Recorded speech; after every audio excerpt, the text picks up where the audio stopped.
Magandang araw muli sa bawat isa sa atin. Nagpapasalamat tayo muli sa isa pang pagkakataon na ibiniyaya ng Ama sa atin sa araw na ito sa pagpapatuloy ng ating mga pagsasaliksik sa ating mga pag-aaral. At salamat din sa bawat isa sa patuloy na pakikinig at pagsusubaybay sa ating ginagawang pag-aaral na ito. At sa pagpapatuloy ngayon, ating aralin ngayon ang tungkol sa mga Hudyo Israel, no? Since napag-aralan natin ng mga nakaraang video ang patungkol sa Mystery Babylon at itutuloy-tuloy na rin natin ito, no? This time, sino ba yung mga Hudyo? Sino yung mga Israelita? Sinasabi ng Bible, no? Of course, ang kasagutan niyan nasa Biblia din, wala namang iba. So magbabasa tayo ng mga talata sa Bible. Ito yung sinasabi ni Paul in the book of Romans. Are the Israelites, and to them belong the adoption, the glory, the covenants, the giving of the law, the worship, and the promises. To them belong the patriarchs, and from their race, according to the flesh, is the Christ, who is God over all, blessed forever. Amen. So ito yung mga Hudyo na sinasabi ng Bible. Sa kanila ibinigay yung mga pangako, yung mga patriarchs, no? Sila Abraham, sila Isaac, sila Jacob. Sa kanila ibinigay ito ang mga kasunduan or the covenants. Lahat yan, ang pagsamba patungkol sa paglilingkod sa Diyos, sa kanila ibinigay. They were set apart, a people set apart by God from the rest of the nations para dalhin nila ang katotohanan patungkol sa nag-iisang Diyos. Of course, mga kapatid, ang kaligtasan dito dahil sa pagkilala nila sa ating Panginoong Diyos. Bagamat marami ring pagkakataon na sila ay tumalikod sa kanilang paglilingkod sa tunay na Diyos, no? Pero nandoon pa rin, marami pa rin mga mananampalataya ang naglilingkod sa Panginoon. Ang kaligtasan nila, kagaya sa mga nakaraang mga panahon din, ay patungkol pa rin sa pananampalataya. It has always been by faith. Salvation has always been by faith. Let us read from the Bible again. But Israel, which followed after the law of righteousness, has not attained to the law of righteousness. Wherefore, bakit? Because they sought it not by faith. They did not seek it by faith, but as it were by the works of the law, for they stumble at that stumbling stone. From the very beginning naman, ang paglilingkod sa Diyos may lakip talagang pananampalataya. Again, as I have said, it has always been by faith. Ang paglapit natin sa Diyos by faith. God cannot be pleased without faith. From time immemorial, mula nang siya ay tumawag, siya ay nagpakilala sa mga tao hanggang sa mga Hudyo.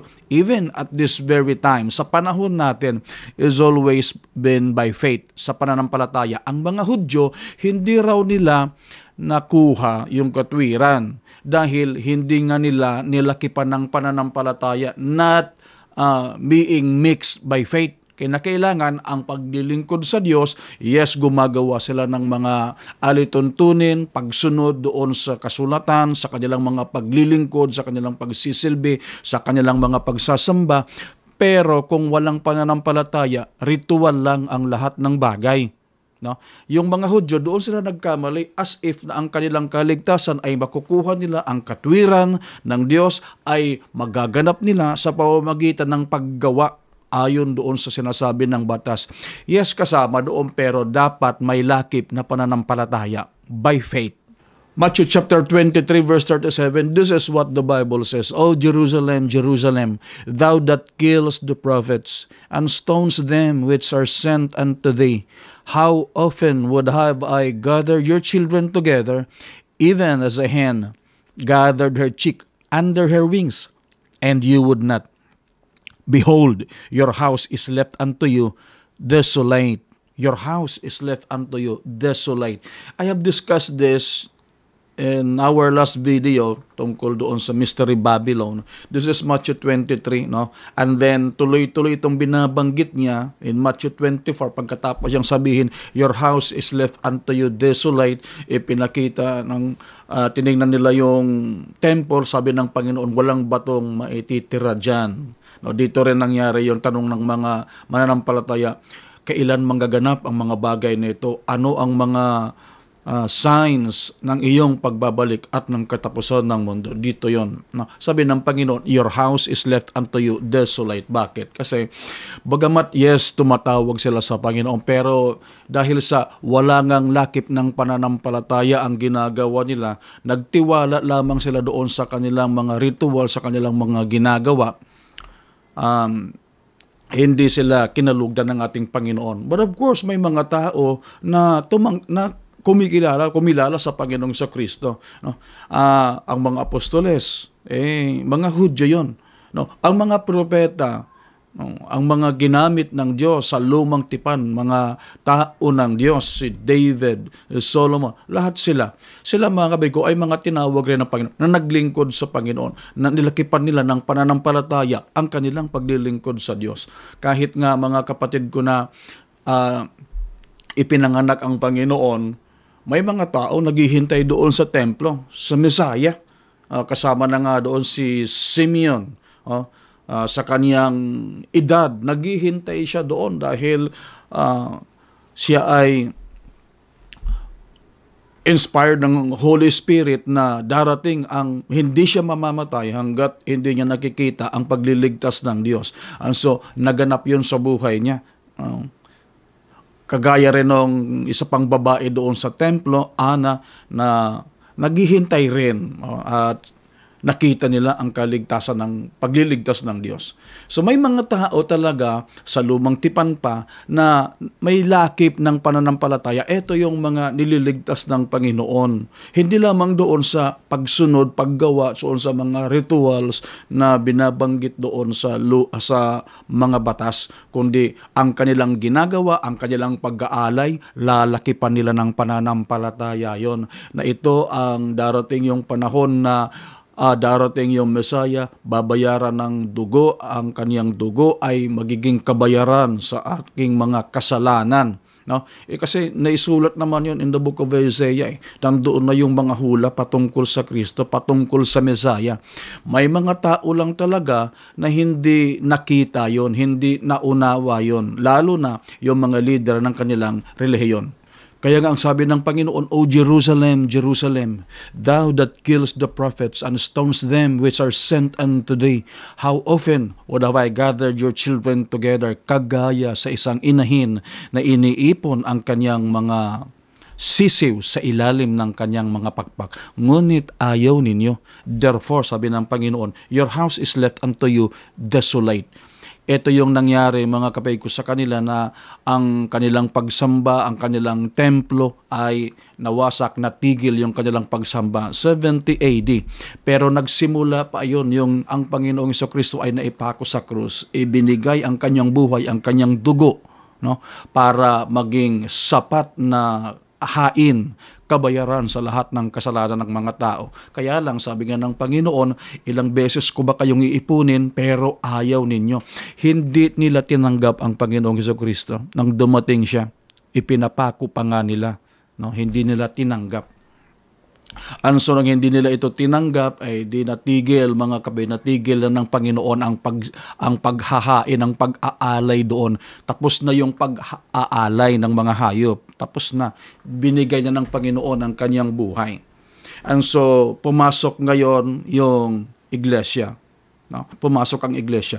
Pero hindi ibig sabihin mga kapatid ko na kinalimutan na ng Diyos ang mga Hudyo, ang mga tao niya. No. Kasi titingnan natin mga kabig ko, nung ang iglesia ay naitayo, in the book of Acts chapter 2, you read the book of Acts chapter 2, nandyan yan mga kapatid, ang history ng church, kung papaanong na-establish ang church.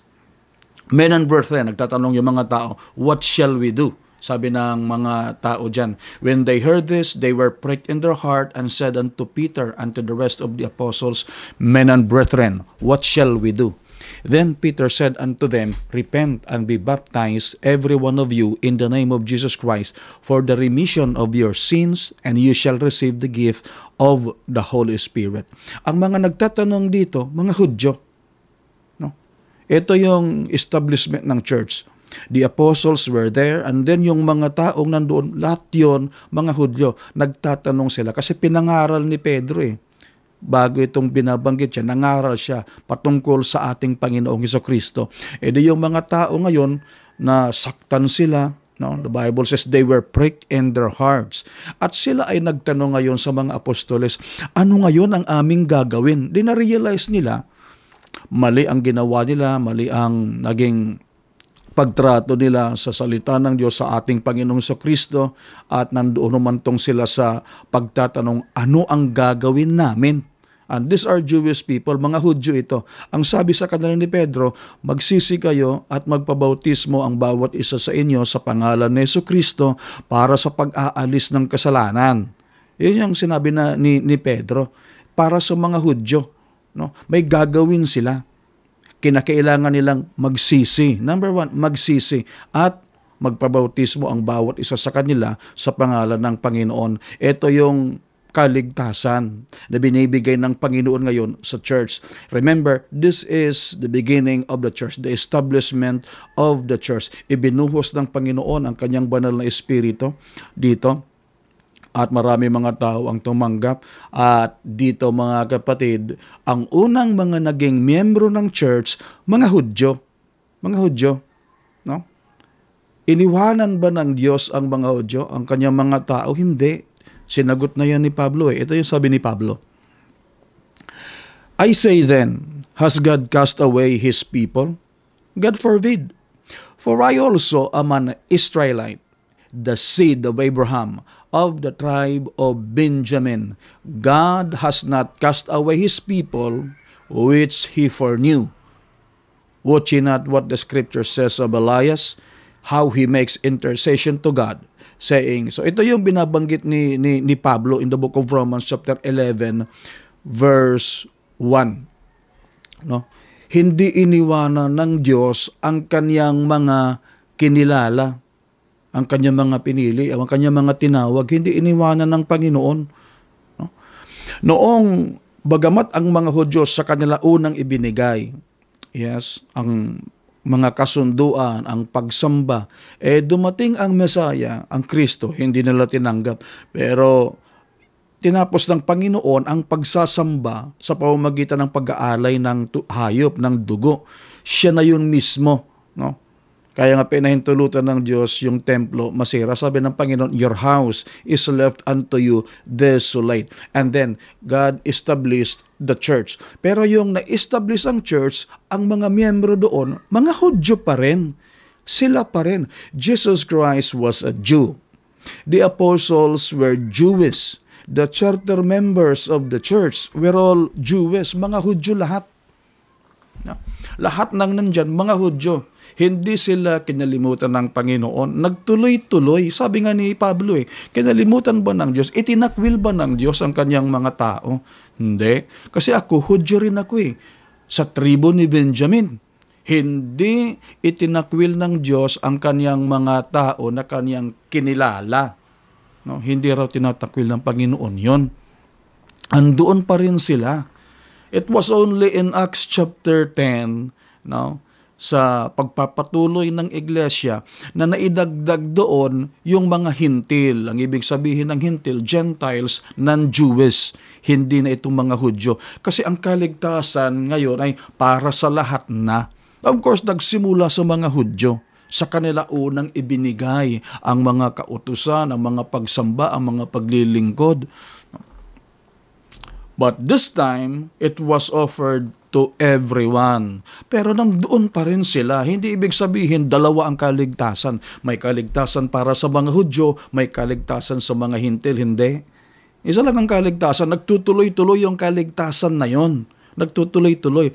And noong nasimula ng iglesia, nandoon yung mga Hudyo. Papatuloy natin yung sinasabi ni Pablo. Even so then, at this present time, also there is a remnant according to the election of grace. Remember yung sabi ni Pablo, hindi itinakwil ng Diyos ang kanyang mga tao. And then, binabanggit siya ulit dito sa panahon natin ngayon. Even at this present time, mayroong mga na pili ang Diyos ayon sa pagkahirang ng biyaya. Hinirang din. Nasaan sila? Andun sa church. Nandito sa church. Tutuloy-tuloy. Kaya nga binabanggit niya yun, ako Hudyo naman ako eh. Galing ako sa tribo ni Benjamin. Hindi kinaligtaan ng Diyos, hindi itinakwil ng Diyos ang kanyang mga taong pinili, ang kanyang mga kinilala. And then, ulit, mayroong mga remnants. There are remnants according to the election of grace. Ayon sa pagkakahirang ng biyaya, may mga remnants. And those remnants, nasaan? They are in the church. Kasama sila doon sa iglesia. What then? Has Israel has not obtained that which he seek, but the election has obtained it, and the rest were blinded. No? Hindi nakuha ng Israel ang kanyang hinahanap, yung kabuuang Israel. Ngunit, sabi ng Biblia, sabi ni Pablo, yung mga hinirang nakuha nila. And the rest, they were blinded. Yung mga pinili ng Diyos, yung mga hinirang ng Diyos, nakuha nila. Ang pagkakatawag ng Panginoon, ang tawag, ang kaligtasan. The rest, they were blinded. Kahit noong lumang tipan pa, hindi naman lahat talaga ligtas. Hindi naman naligtas lahat. Kahit pa Hudyo. Ang kaligtasan pa rin, lalaki pa nila ng pananampalataya. Now, at this present time also, there are those remnants according to the election of grace. Though Israel have not obtained what he seek, yung hinahanap niya, hindi niya nakuha, but the remnants, the election have obtained it. Ang mga hinirang nakuha ito. Tuloy tayo. If the casting away of them be the reconciling of the world, what shall the receiving of them be but life from the dead? Now, kung ang pagtatakwil sa kanila ay pagkakasundo sa sanlibutan, ano pa kaya ang pagtanggap naman sa kanila, kundi pagkabuhay mula sa mga patay. So at some point in time, they will accept Christ. Yes, today, some are blinded. No? The rest, yung mga hinirang, nandito sila sa church. Hindi man siguro kasama sa ating church, ating organization, sa ating denomination. Who can tell? Hindi natin malaman yan. Basta may sinabi ang Biblia, the election have obtained it. Yung sa mga Hudyo na mga hinirang, andito sila sa church. Kung nasaan man sila ngayon, di natin alam. But they are in the church, sabi ng Bible. The rest, they were blinded. Pero kahit na they are blinded, someday, Israel will come to accept Christ. May panahon na tatanggapin ng mga Hudyo ang Panginoon. Yun nga yung binabanggit ng Bible. Kung ang pagkakatakwil sa kanila ay ang pagkakasundo sa sanlibutan, sa mundo, lalo na siguro yung pagtanggap naman sa kanila. Yung tinakwil nga sila, naging maganda ang kinahinatnan nito sa buong mundo, na ipagkasundo ang buong mundo. Lalo na siguro kapag tinanggap na ulit sila. Ang mangyayari daw dito is resurrection from life from the dead. This is resurrection, talking about the resurrection. So there will come a time when the Jewish people will come to know Christ. Blindness will be taken away from them and they will come to know Christ. Kailan yun? At doon, ito yung sabi ng Bible, mga pingo, you shall not see me henceforth till you shall say, blessed is he that comes in the name of the Lord. Babalikan natin yung sinabi ng Panginoon. Jerusalem, Jerusalem, ilang beses ko kayong tinitipon, ngunit ayaw ninyo. Your house is left unto you desolate. Hindi nyo na ako makikita mula ngayon hanggang sa inyo na lang, hanggang sa sasabihin ninyong, blessed is he who comes in the name of the Lord. When he comes again, that will be the time when they will come to accept the Lord. Ito yung life from the dead. Ito yung second coming niya sa kanyang pagbabalik, no? Kasama yung mga pinili, mga niligtas ng Panginoon, the saints coming with him.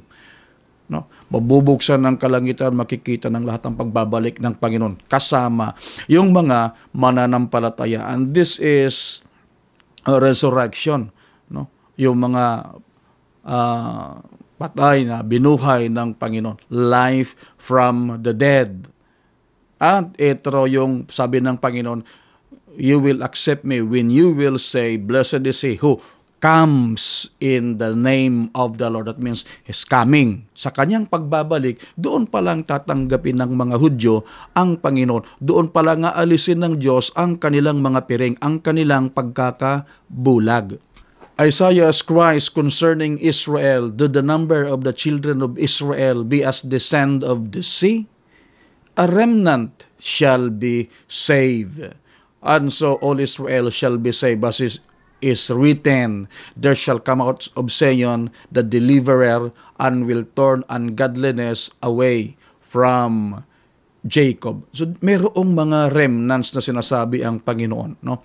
At ito yung mga ililigtas ng Panginoon. And then all Israel will be saved. But ito question, anong ibig sabihin ng all Israel will be saved? Anong ibig sabihin noon? No? Lahat ba ng mga Hudyo maliligtas?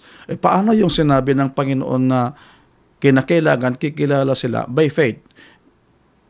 Kailangan may lakip ng pananampalataya. Again, tanungin natin ang Bible para ma-describe natin ang ibig sabihin ng all Israel. Kasi mayroon siyempre mga nagtuturo, kagaya, I remember when I was still in the Bible school, our prophecy teacher used to say that if you are a Jew, you are saved. Pag Hudyo ka, ligtas ka. No? O yung sinasabi, kahit noon, nagtataka na ako ng bakit ganon. Pag Hudyo, ligtas talaga. Alam ko, si Judas, Hudyo naman yon. Hindi naman siya siguro ligtas. No? Yung dalawang nakapako kasama ng Panginoon. Siguro yung isa, sabi ng Panginoon, you will be with me today. Pero yung isa, I doubt. So, may question mark na sa akin na all Israel will be saved. Dito kasi kinukuha na kapag kahudyo, masyadong pinili ng Diyos, ligtas yan na sumasalungat sa maraming salita ng Diyos. Anong ibig sabihin ng Bible pagka sinasabi nating all Israel? Ito yung sabi ng Bible. Binasa na natin ito paulit-ulit, pero this time, ipipinpoint natin. Not as though the word of God has taken of none effect, because they are not all Israel which are of Israel. Hindi ibig sabihin na ang salita ng Diyos ay walang bisa. Ngunit sapagkat hindi lahat ng Israel ay Israel nga. Not all Israel, okay? Not all Israel is Israel. Hindi lahat ng Israel ay Israel nga. Ang may sinasabi rito si Pablo. This is Paul, the book of Romans. Siya rin yung nagsabi, all Israel shall be saved. Siya rin nagsabi nun. And yet, he also said, he also wrote, not all Israel is Israel. So, tatanungin natin si Pablo, siya ang nagsulat ng all Israel. Anong ibig sabihin niya noon? Siyempre, siya lang din makakasagot noon. Siya yung author noon inspired by the Holy Spirit. Meron din naman siyang sagot dyan. Hindi porke all Israel ay Israel nga, no? Well, na tumutugma rin sa iba pang sinabi ng Bible, especially in the book of Revelation. Mayroon akong babasahin in the book of Revelation patungkol sa mga Hudyo. I know your works and tribulation and poverty, but you are rich. And I know the blasphemy of them which say they are Jews, but they are not, but are of the synagogue of Satan. Isipin mo yan. Mayroon akong, alam ko, kilala ko yung mga pamumusong ng mga sinasabi nilang Hudyo sila. Pero hindi sila Hudyo. Kundi sila ay sa sinagoga ni Satanas. Now, masakit yung sabihin. Now, there are Jews today who claim to be Jewish, pero may sinasabi ang Biblia, mga kabekod, hindi ibig sabihin na sinasabing Hudyo, Hudyo nga. Meron daw sa sinagoga ni Satanas. And then sabi pa ni Pablo rin, hindi porke Israel, lahat ng Israel ay Israel nga. So pagka sinasabi nating Israel, i-check natin palagi.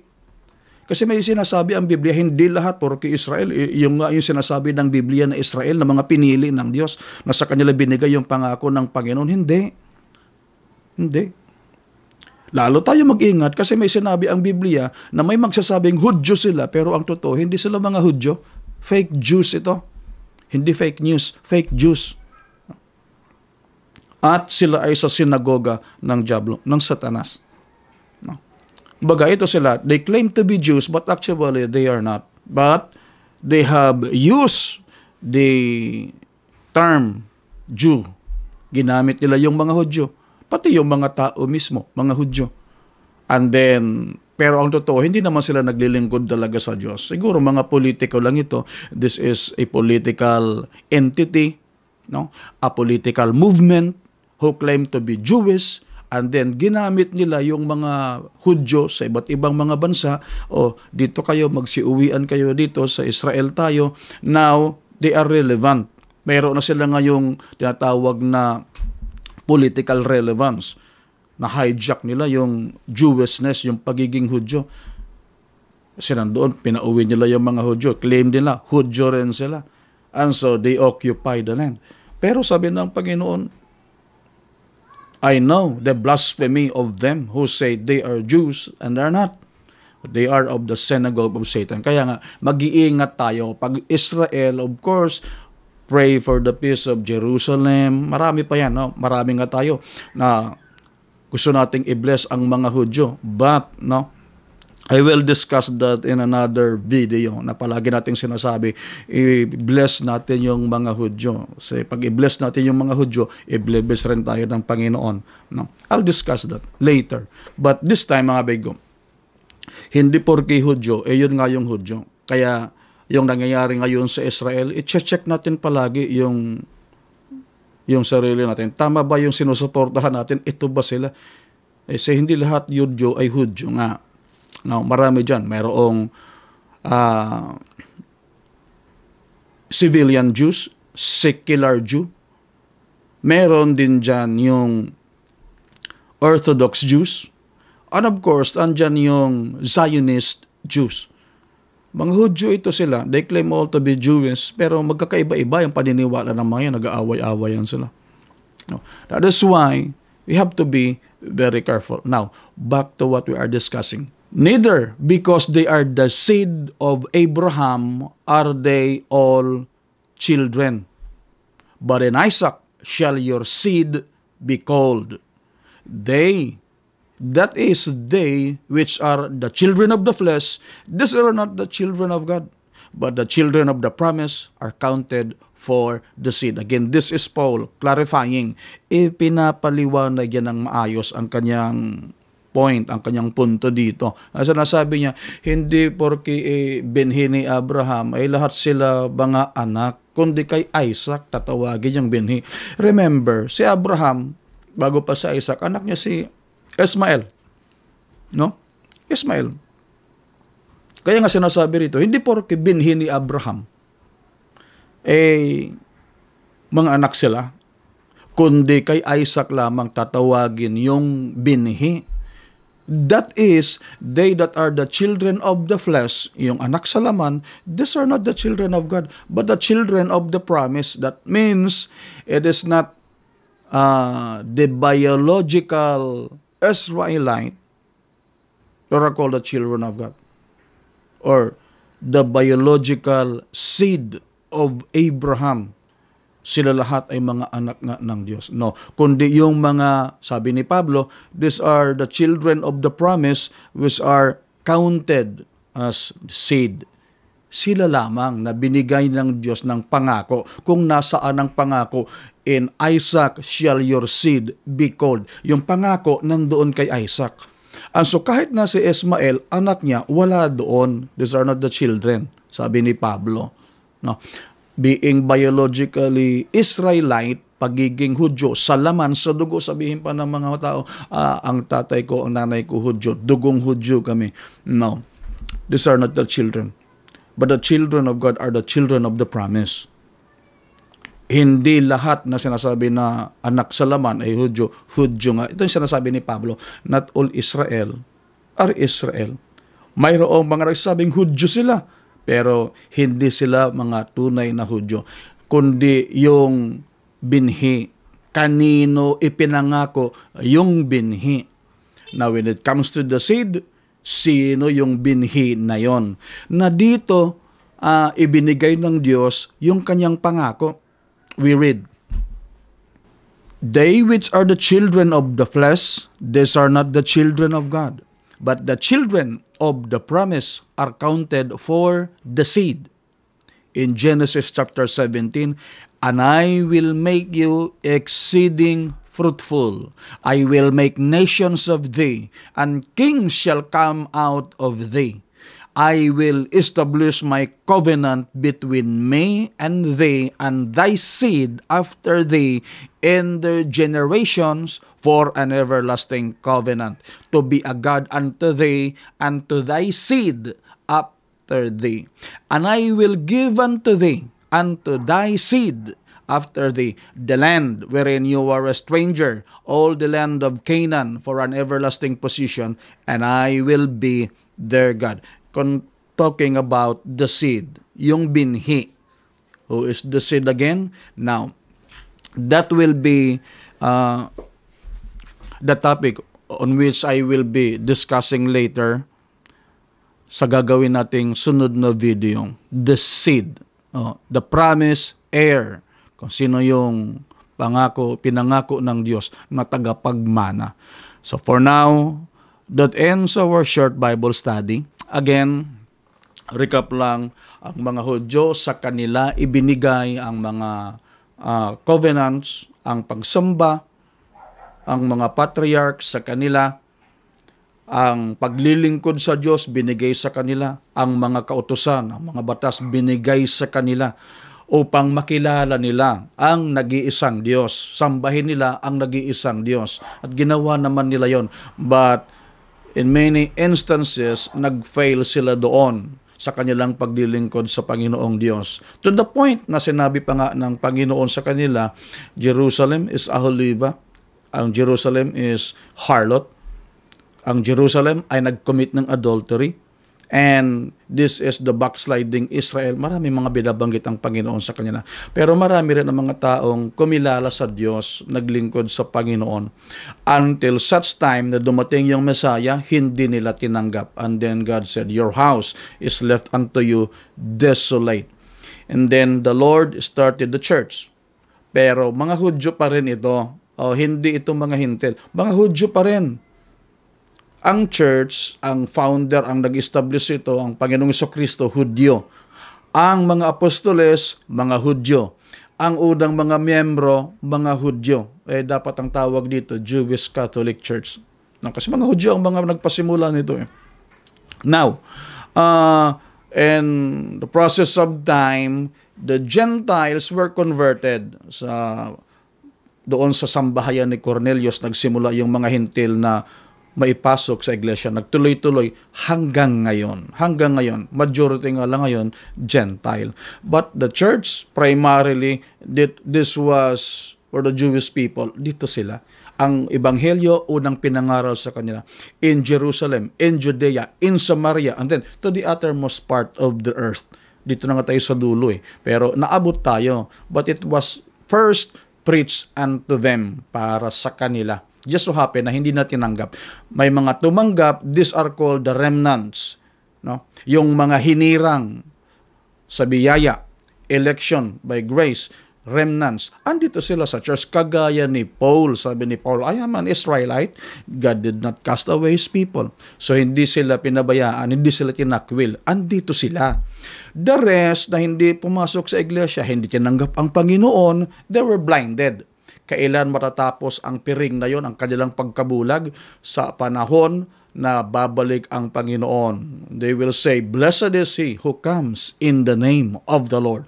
And it will be the time kung saan nagkaroon ng resurrection. In the end of days, tatanggapin nila ang Panginoon.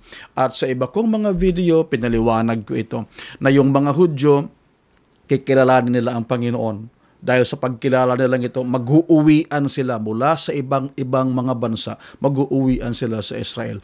Ito yung ibabalik sila ng Diyos sa Israel. Hindi yung panahon ngayon na nagbabalikan sila doon sa Israel. That is not the time yet. Ito is, ang nangyayari ngayon is political movement. No? Ito yung because of Zionism, andoon sila. Pero hindi yon yung sinasabi ng Biblia na ibabalik sila ng Diyos in a latter part pa sa kanilang sa pagbabalik ng Panginoon, doon sila mag-uuwian.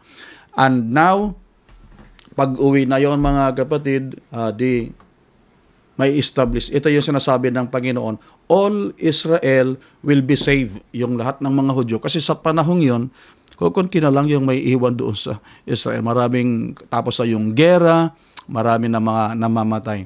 And we will discuss that also in a later video. So that is it for today. At muli, nagpapasalamat tayo sa ating Panginoong Diyos sa isang maigsing panahon biniyaya niya sa atin. At hopefully, yung ating mga napakinggan, pag-aralan, yung mga verses, mga kapatid ko, aralin nyo lang yan. Because that will be the foundation. Again, when we study more, deeper into the Word of God, yung mga verses na yan na ating tinalakay, binasa, binanggit, magiging pundasyon yan sa mga pag-aaral natin. And so, this is Pastor Ramil once again, and this is for the greater glory of the kingdom. God bless you all.